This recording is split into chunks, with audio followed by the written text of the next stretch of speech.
Hi, welcome to the squad. This is Code.io. And போன episode of the JavaScript சீரீஸில் நம்ம big int data type அப்படின்னா என்னன்னு சொல்லி பார்த்துருந்தோம். அண்ட் அதோட கடைசியில் நான் ஒரு ட்ரிவியா கொஸ்டின் கொடுத்துருந்தேன். என்ன அப்படின்னா 1லேருந்து 10 வரைக்கும் இருக்கிற எல்லா நம்பரையும் சேர்த்தாப்புல ஒரு நம்பரை பிக் இன்ட்டாக ஸ்டோர் பண்ணிவிட்டு அதோட 2024 அப்படிங்கிற நம்பரை ஆட் பண்ணி பிரிண்ட் பண்ணுறதுக்கு ஒரு ட்ரிவியா கொஸ்டின் கொடுத்துருந்தேன். ஸோ அதோட ஆன்சர் என்ன அப்படின்னு சொல்லிட்டு இப்போ பார்த்துடலாமா? ஸோ இப்போ லெட் பெரிய நம்பர் is equal to 1 2 3 4 5 6 7 8 9 10. ஓகேவா? இதை நான் பிகின்ட்டாக சேவ் பண்ணணும்னா என்ன பண்ணணும்? பக்கத்தில் என் போட்டு சேவ் பண்ணணும் அப்படின்னு நான் வந்து சொல்லியிருந்தேன். ஸோ பக்கத்தில் ஒரு லோவர் கேஸ் என் போட்டு செமிகோலன் வச்சுட்டோம். ஸோ இப்போ பிகின்ட் வந்து நம்ம சேவ் பண்ணியாச்சு. இதோட நம்ம எதை ஆட் பண்ண போகிறோம் அப்படின்னா 2024 அப்படிங்கிற நம்பர் ஆட் பண்ண போகிறோம். ஸோ பெரிய நம்பர் இஸ் ஈக்குவல் டு பெரிய நம்பரோட அதே வேல்யூ ப்ளஸ் 2024 சும்மா ஆட் பண்ணால் என்ன வரும்? எரர் வரும் அப்படின்னு சொல்லியிருக்கேன். எரரை காட்டவா? இப்போ பயத்தை காட்டுறேன் நான் உங்களுக்கு. console.logல பெரிய நம்பரை பிரிண்ட் பண்ண ட்ரை பண்ணோன்னா இதுக்கு மேலே இருக்கிறதெல்லாம் முதல்ல நான் கமெண்ட் பண்ணிக்கிறேன். ஓகே, ஸோ இப்போ இதை ரன் பண்ணோம் அப்படின்னா என்னடா எரர் வர மாட்டேங்குது? இது வேறு கோடுண்ணா. இது ஏன் பழைய கோடு தான் வருது? இது ஏன் ஒன்றும் வரல? ஓகே, இப்போ வந்துச்சு. கொஞ்சம் அப்டேட் ஆக லேட் ஆகிடுச்சு போல். நான் சேவ் பண்ணி தான் இருந்தேன். இப்போ இந்த இடத்துல என்ன சொல்கிறது? cannot mix big int with other data types அப்படின்னு சொல்லுது இல்லையா? ஸோ இது பெரிய நம்பர் வந்து ஒரு பிக் இன்ட்டில் இருக்குது, 2024 பிக் இன்ட்டில் இல்லை. அதனால தான் இந்த எரர் வருது. ஸோ அந்த 2024 பக்கத்தில் ஒரு என் போட்டோம் அப்படின்னா 2024ம் ஒரு பிக் இன்ட்டாக மாறிடும். அப்போ நம்மளுக்கு ஆன்சர் கரெக்டாக வருது.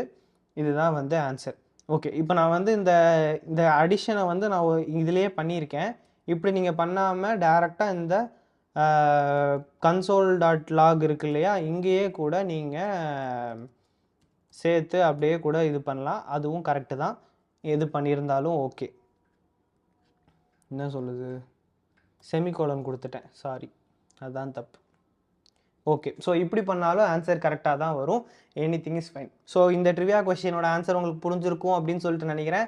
இப்போ நம்ம போன வீடியோலேயே சொன்ன மாதிரி ஒரு முக்கியமான டேட்டா டைப்புக்கு போக போகிறோம். அதான் வந்து ஸ்ட்ரிங் டேட்டா டைப். ஸோ நான் இங்கே string.js அப்படின்னு சொல்லிட்டு ஒரு புது ஃபைல் கிரியேட் பண்ணிட்டேன்.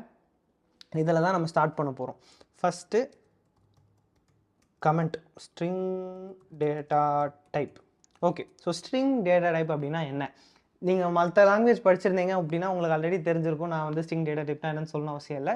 பட் நீங்கள் ஒரு அப்சல்யூட் பிகினராக இருந்தால் ஸ்ட்ரிங் டேட்டா டைப்னா ஜென்ரலாக வந்து டெக்ஸ்ட்டை தான் நம்ம ஸ்ட்ரிங் டேட்டா டைப் அப்படின்னு சொல்கிறோம். இப்போ ஹாய் திஸ் இஸ் கோம்ஸ் அப்படின்னு சொல்லி நான் சொல்கிறேன்னு வச்சுக்கோங்களேன்.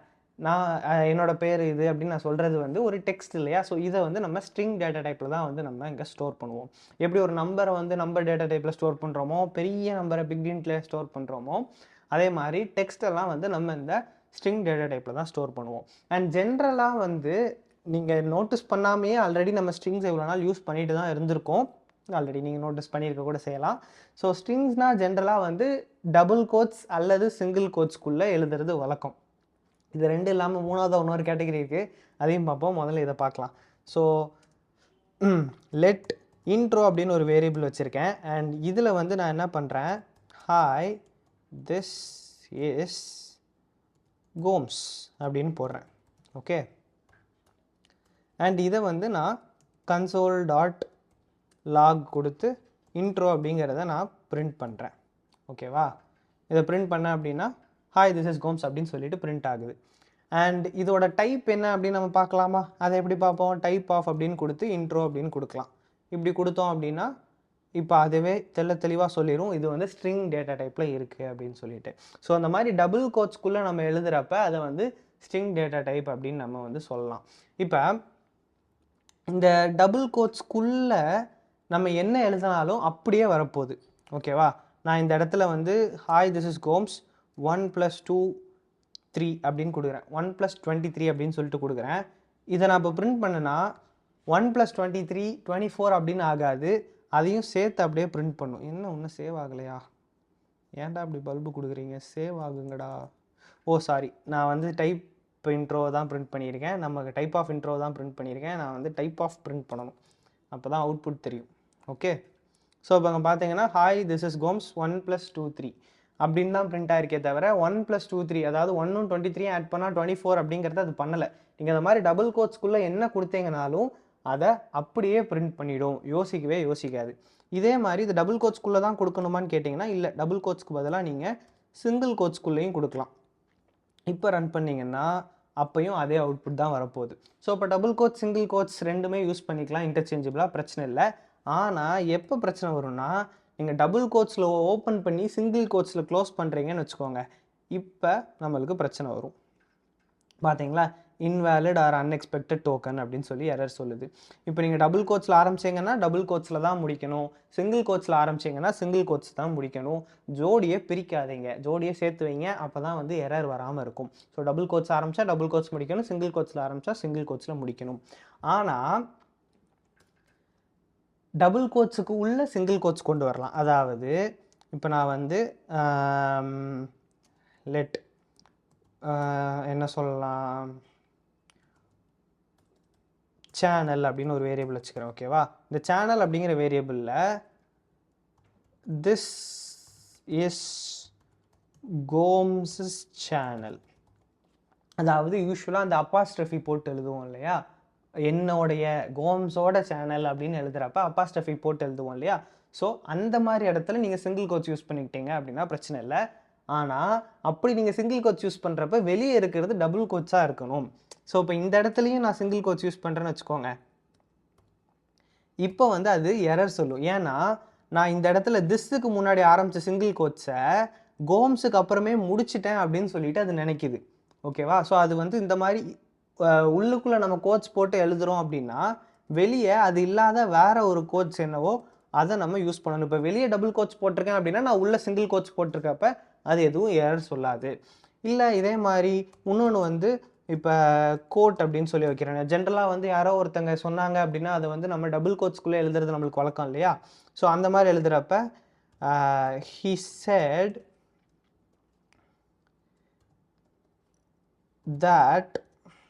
he said thatன்னு போட்டால் டபுள் கோட்ஸ்குள்ளே எழுதலாமா, கிராமர் தெரியலையே. I am Batman. ஓகே, இப்போ I am Batman அப்படின்னு சொல்லி அவங்க சொல்லியிருக்காங்க அப்படின்னு சொல்கிறேன். இப்போ நான் வந்து இந்த கோட்டை பிரிண்ட் பண்ணுறேன். இப்போ பாருங்கள், I am Batmanங்கிறது டபுள் கோட்ஸ்குள்ளே வருது. ஓகேவா, ஸோ இந்த மாதிரி டபுள் கோட்ஸ்குள்ளே ஒரு பர்டிகுலர் செக்மெண்ட் வரணும் அப்படின்னா வெளியே வந்து நம்ம சிங்கிள் கோட்ஸை யூஸ் பண்ணிக்கலாம். ஸோ வெளியே சிங்கிள் கோட்ஸ் யூஸ் பண்ணிங்க, உள்ளே டபுள் கோட்ஸ் யூஸ் பண்ணிங்கன்னா பிரச்சனை இல்லை. வெளியே டபுள் கோட்ஸ் யூஸ் பண்ணிங்க, உள்ளே சிங்கிள் கோட்ஸ் யூஸ் பண்ணிங்கன்னா பிரச்சனை இல்லை. அண்ட் எதில் ஸ்டார்ட் பண்ணுறீங்களோ அதிலேயே முடிச்சிட்டிங்க அப்படின்னா பிரச்சனை இல்லை. இதில் ஏதாச்சும் ஒன்று நீங்கள் நம்ம தில்லுமுள்ளு பண்ணுறப்ப தான் பிரச்சனை வரும். ஸோ எதில் ஆரம்பிக்கிறீங்களோ அதிலே முடிங்க. உள்ளுக்குள்ளே சப்போஸ் சிங்கிள் கோட்ஸ் அல்லது டபுள் கோட்ஸ் உங்களுக்கு தேவைப்படுதுன்னா வெளியே அது இல்லாத வேறு ஒன்று யூஸ் பண்ணுங்கள். இப்போ இது ரெண்டுமே இல்லாமல் இன்னொரு டைப் இருக்குது ஸ்ட்ரிங்ஸ் எழுதுறதுக்கு. அது என்ன அப்படின்னு பார்க்கலாம். இப்போ நான் வந்து ஒரு டெக்ஸ்ட்டுக்குள்ளே எனக்கு டபுள் கோட்ஸும் வேணும் சிங்கிள் கோட்ஸும் வேணும் அப்படின்னு நினச்சேன் அப்படின்னா அப்போ என்ன யூஸ் பண்ணலாம் அப்படின்னா பேக்டிக் அப்படிங்கிறத நம்ம யூஸ் பண்ணலாம். ஸோ நான் இதுக்கு வந்து சும்மா பேராகிராஃப் அப்படின்னு பேர் வைக்கிறேன். ஓகேவா, பேராகிராஃப் அண்ட் பேக்டிக்கை நான் யூஸ் பண்ணுறேன்.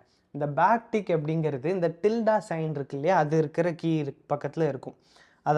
அந்த கீழே இதையும் ஷேர் பண்ணியிருப்பாங்க. அதாவது உங்கள் கீபோர்டில் நம்பர் ரோ இருக்கும் இல்லையா, அந்த நம்பர் ரோ 1 2 3 4 ஆரம்பிக்கிறதுக்கு அதுக்கு லெஃப்ட்டில் பார்த்தீங்கன்னா இது இருக்கும். அதாவது கரெக்டாக நம்ம எஸ்கேப் கீக்கு கீழே இருக்கிற கீ, இதை வந்து டில்டா சைன் அப்படின்னு சொல்லுவோம். இப்படி இந்த மாதிரி ஒரு ஷேப்பில் இருக்கும், வளைஞ்ச ஷேப்.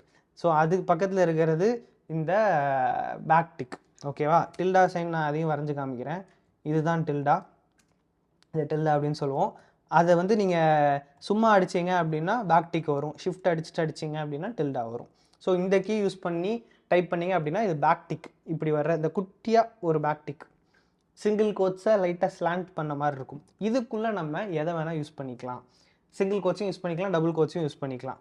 அதாவது திஸ் இஸ் பேட்மேன்ஸ் ஹோம். ஓகேவா, ஸோ இப்படி யூஸ் பண்ணிங்கன்னா இதுவும் பிரச்சனை இல்லை. ஆர் அடுத்த லைன் வந்து ப்ரூஸ் வெயின் ஸ்பெல்லிங் என்ன?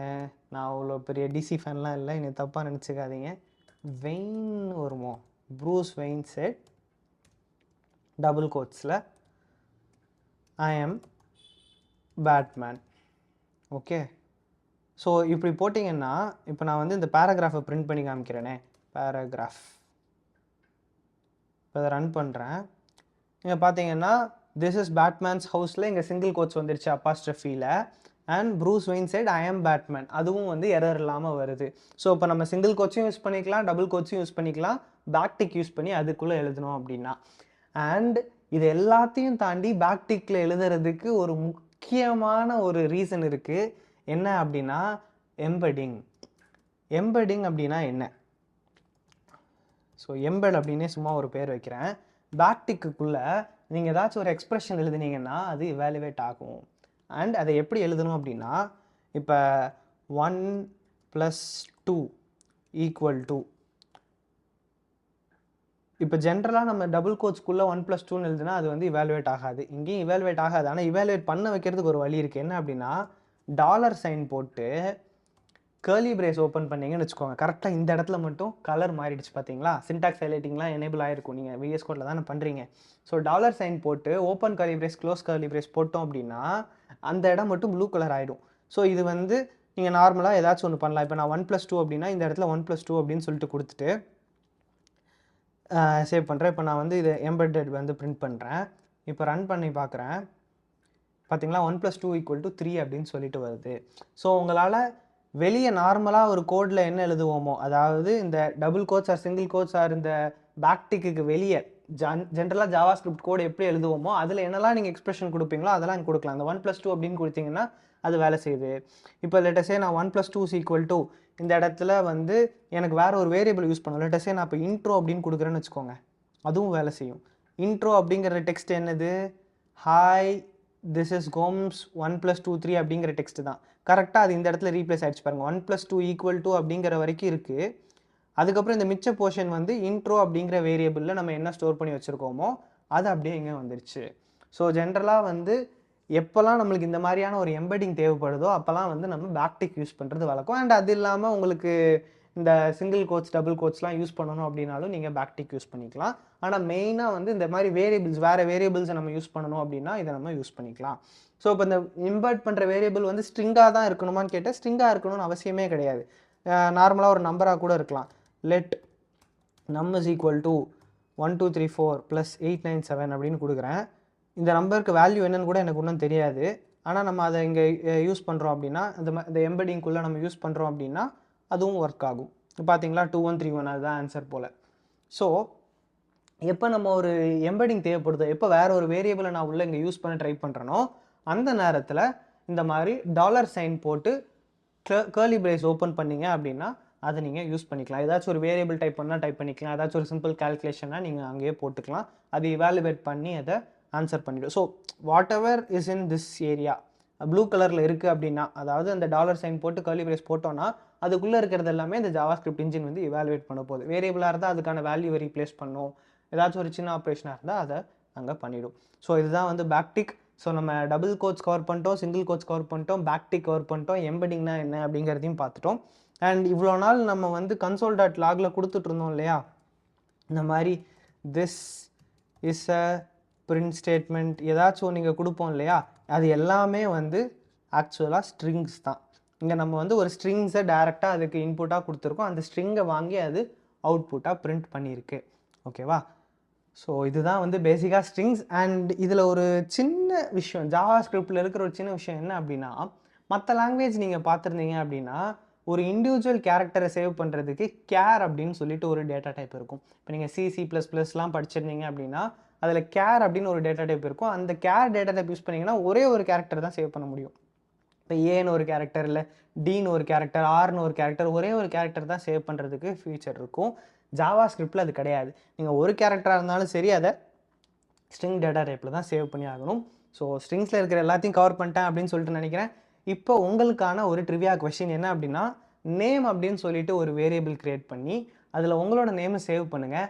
அண்ட் மை நேம் இஸ் அப்படின்னு போட்டு பேக்டிக்குள்ளே இந்த எம்பெடிங் யூஸ் பண்ணி அந்த நேம் வேரியபிளை பிரிண்ட் பண்ணுங்கள். இது எப்படி பண்ணணும் அப்படிங்கிற கன்சோல் லாக் ஸ்டேட்மெண்ட்டை கமெண்ட் பண்ணுங்கள். அடுத்த வீடியோவில் பார்க்கலாம். தடா.